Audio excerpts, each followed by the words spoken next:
প্রিয় শিক্ষার্থী বন্ধুরা, তোমরা সবাই কেমন আছো? আশা করি সবাই ভালো আছো, সুস্থ আছো। আলহামদুলিল্লাহ, আমিও ভালো আছি।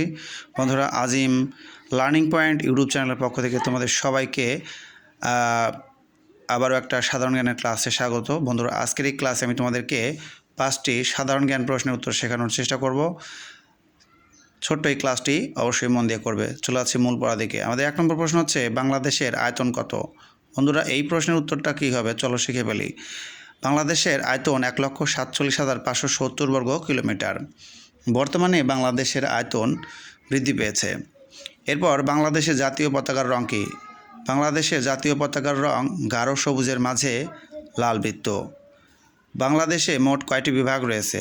উত্তর, বাংলাদেশে মোট 8টি বিভাগ রয়েছে। বাংলাদেশের সবচেয়ে বড় জেলার নাম কী? বাংলাদেশের সবচেয়ে বড় জেলার নাম হচ্ছে রাঙ্গামাটি। বাংলাদেশের সবচেয়ে বড় বিভাগের নাম কি? বাংলাদেশের সবচেয়ে বড় বিভাগের নাম হচ্ছে চট্টগ্রাম। তাহলে আমরা কি শিখলাম? বাংলাদেশের আয়তন 1,47,570 বর্গ কিলোমিটার।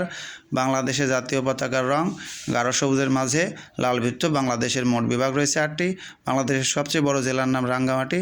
আর বাংলাদেশের সবচেয়ে বড় বিভাগের নাম হচ্ছে চট্টগ্রাম। তো বন্ধুরা, এই ক্লাসটা এখানে শেষ হলো। সবাই ভালো থাকো, সুস্থ থাকো। প্রত্যেকে এই ভিডিওতে একটি করে লাইক দিয়ে দিও। আল্লাহ হাফেজ।